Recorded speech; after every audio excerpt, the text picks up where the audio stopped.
Idli ready ആയിട്ടുണ്ട്. ഉണ്ടാക്കുന്നത് എങ്ങനെയാണെന്ന് പറയാം.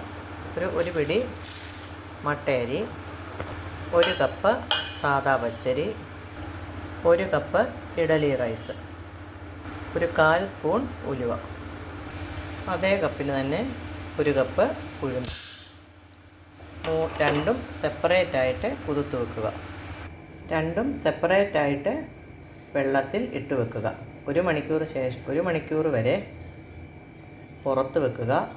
അതിനുശേഷം രണ്ടും ഫ്രിഡ്ജിലെടുത്ത് വെക്കുക. ഞാൻ സാധാരണ രാത്രിയിലാണ് ഇങ്ങനെ അരി ഉഴുന്നും വെള്ളത്തിലിട്ട് കുതിർത്ത് വെക്കുന്നത്. അങ്ങനെ ചെയ്യുമ്പം രാവിലെ നിങ്ങൾക്ക് ചോറും കൂടി എടുത്ത് ഇതിൻ്റെ കൂടെ അരയ്ക്കാനായിട്ട് സാധിക്കും.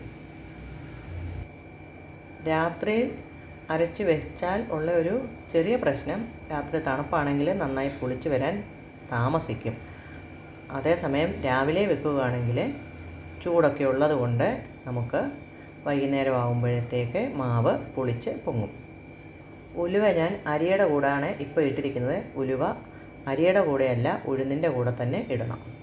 അരയ്ക്കുമ്പോൾ ശ്രദ്ധിക്കേണ്ട കാര്യം, അരിയുടെ വെള്ളം കളഞ്ഞാലും ഉഴുന്നിൻ്റെ കുതിർത്ത വെള്ളം കളയരുത്.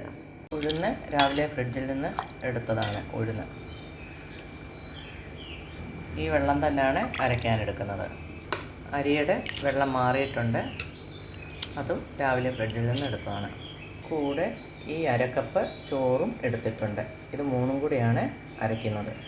2 തറ വെള്ളം ഒഴിച്ചിട്ടുണ്ട്. ഉഴുന്നിൻ്റെ മേളിൽ വെള്ളം നിൽക്കത്തക്ക പോലെ ഒഴിച്ചിട്ടുണ്ട്.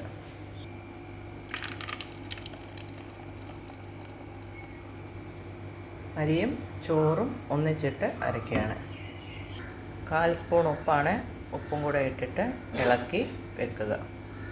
മാവ് നന്നായിട്ട് പുളിച്ച് പൊങ്ങിയിട്ടുണ്ട്. ഇഡലിത്തട്ട് ചൂടായതിന് ശേഷം എണ്ണ പുരട്ടി മാവൊഴിച്ച് വെച്ചിരിക്കുകയാണ്. ഇതിന് ശേഷം വെന്തോന്ന് അറിയാനായിട്ട് ഇങ്ങനെ കുത്തി നോക്കണം. മാവ് സ്പൂണിലില്ല എങ്കിൽ വെന്തിട്ടുണ്ട്. ഇഡലി റെഡി ആയിട്ടുണ്ട്.